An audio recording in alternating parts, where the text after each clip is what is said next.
Hey, my name's shawnshawn. I sell art on shawnshawn.co and specials on eBay. Today we're going to review Peter MiKinnon. Let's go check it out, guys.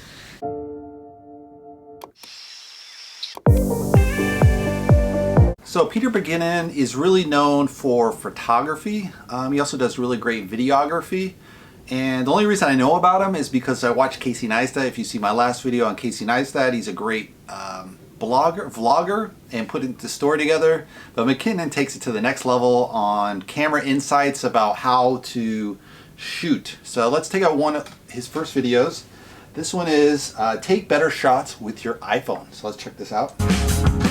All right, how do I take better shots with my iPhone? It's a question I get asked all the time. The funny thing is, you probably already are taking better shots with your iPhone. You just don't realize it yet because you're deleting your images too fast. You know all those shitty pictures that you snap real quick and peace out right away because nope. Those shots, we can save those shots. And I'm gonna show you 3 apps that I use on an almost daily basis that we can use to tweak those photos to make them amazing. Okay, so what do we do? First things first, we need a photo studio. Now you might say, Pete, I don't have a photo studio. And I would answer to you, neither do I. It's gonna do some special effects here. A cookie sheet, believe it or not, these are amazing. I use this as the background, and for all the people being like, well, why don't you just go buy an actual, shut up. This, legit. Okay, second thing you might wanna pick up is a big old piece of foam core from Walmart or Staples.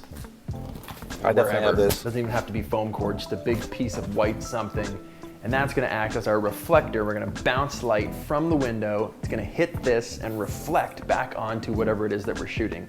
A lens or a dish of food, product, anything like that. It's just gonna fill in the shadows and round out that photo to make it beautiful. Let's go up a little bit. Okay, so we're gonna start with these delicious French toast Nutella rolls that we just made. I know, insane. You're gonna start, this is Snapseeds. You're gonna hit open, you're gonna open the photo that you want, and once you're here, nothing's started yet, so you're gonna start by hitting this little pencil job thing at the bottom there. Boop. These are all the actual camera controls. You got tune, image, details, crop, rotate, transform, and then down here you got all the filters. So it's very easily laid out.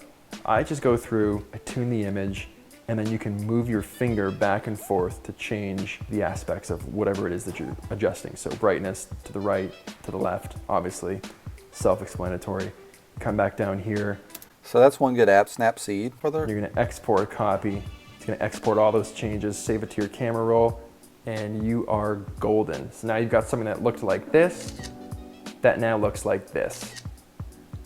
This next app, Lens Distortions. So and he goes through several different techniques you can use to get great iPhone photos. Another really good trick is if you have a DSL, you could just transfer it straight to your phone and then upgrade it to Instagram. And then people are like, how'd you get that kick-ass photo on Instagram?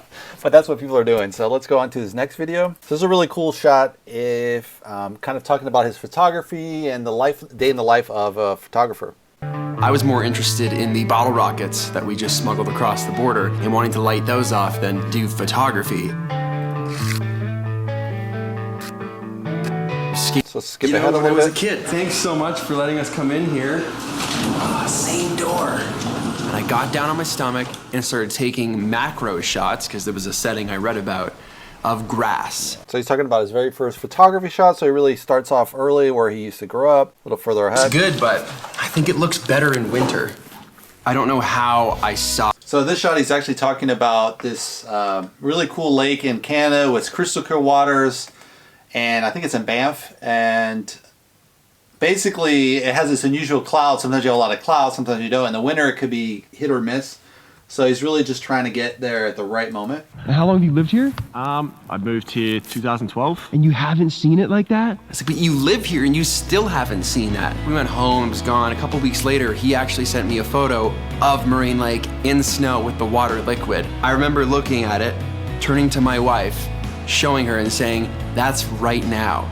And I think it hurt more because I was just there like within the last 14 days. I just missed that shot. I just missed the opportunity. So you got this great buildup of he wants to get this perfect shot at the lake, which is really hard to shoot because of the special conditions. It's still dark outside. There's snow all over the trees. It looks way thicker on the ground, so way better. So I just made a... Sick.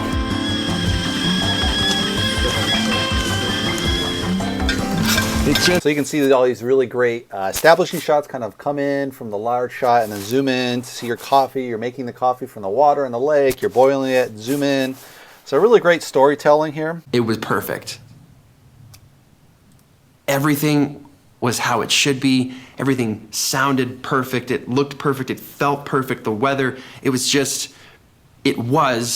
the bucket shot. So this is kind of interesting. He's interspersing the video with on-the-site shots and then with the studio shots. I'm not sure if you need the studio shots per se, but it helps break that up to kind of just give it a different feel to the video. So you have a lot of action and then boom, a straight shot, and then a lot of action, straight shot. So it gives a lot of pause for the mind to kind of chew that over in the mind, so to say, versus too much action. You're like moving around, you're like, ah. And you see that a lot with a lot of modern movies. They use a lot of shaky cam and they use it too much and it just becomes horrible film. Yeah, the Born Identity was probably a big culprit. It kind of looks cool, but then it's super annoying. And then if you have anything wrong with your eyes, like there's a condition where you see stuff moving too fast and it triggers your eyes. And that movie is definitely very triggering.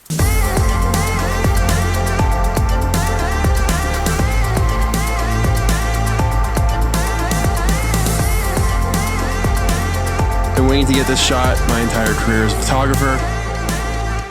Accomplished. So it has a really cool, fun end where he obviously gets a shot. So it's a really fun kind of clip. Now, one of the better films I've ever seen by Peter MiKinnon, which I really love, is the shot where he talks about how to do B-roll. How you can use it to make your footage, your films, and your videos, vlogs, whatever, way better.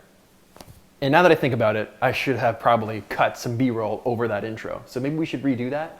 What's up, guys? Peter MiKinnon here, and today we're talking about B-roll, what it is and how you can use it to make your footage and your videos better. We are freezing. We're gonna get back in the car now and go do something else because it is way too cold outside. The wind is just killing. Okay, pretty boring. Not much substance, not much to look at, wasn't very much fun to watch. Yeah, just not feeling it at all. So his first shot, he kind of takes what a typical person would do, kind of get out of the camera, go take a couple of shots. You move the camera a couple times, get back in the car, and it doesn't have that big punch. And so the rest of the video kind of acts how he adds elements, add elements, and you'll just see how it gets super good. Let's see what that looks like again using B-roll.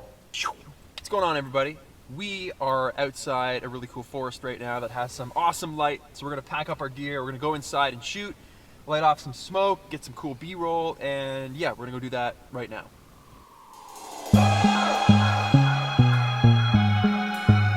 I'll probably have to strip out all his music, but...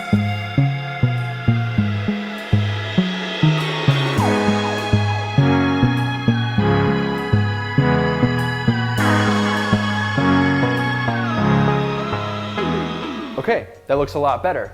The problem is I only shot B-roll of us, me taking pictures, my friend taking pictures. You don't really know where we are, what we're taking pictures of. So yeah, he's talking about you definitely have to add like the trip to the get there, the trip maybe out if you want, kind of the drone shots and all that. So he kind of adds it in. Let's skip ahead. Maybe he has the final here. What's going on, everybody? We are outside a really cool forest right now that has some awesome light. So we're gonna pack up our gear, we're gonna go inside and shoot, light off some smoke, get some cool B-roll, and yeah, we're gonna go do that right now.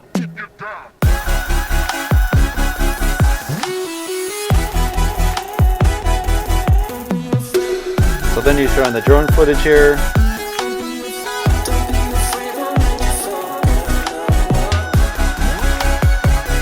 Getting dressed to feel the cold weather. These cool smoke cannon things. Then you see the drone and then the drone taking off.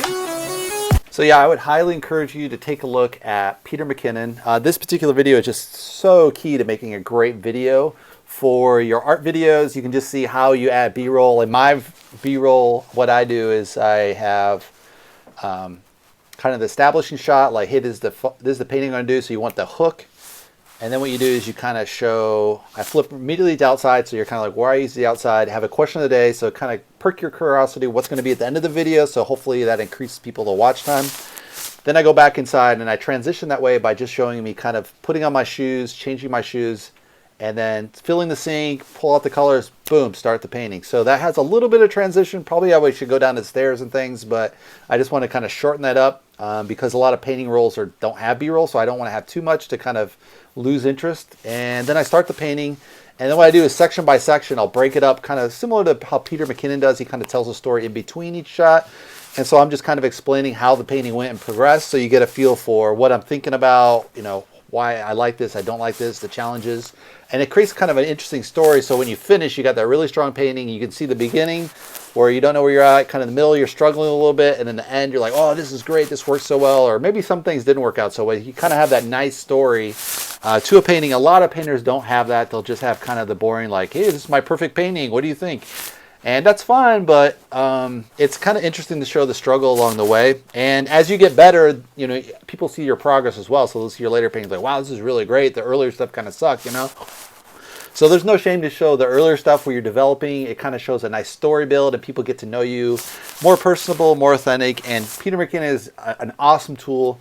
The newer stuff I'm not so certain about, but you know, some of the really older stuff like a year ago, 2 years ago, it's just outstanding quality. How to shoot at night, how to show photography, how he shows Casey Neistat how to shoot better. And so just an all-around great cinematographer and photographer that you can use to kind of get better painting videos. And that's my tip of the day. Go check out Peter MiKinnon. Hopefully you check out my channel too. Thanks for watching, guys.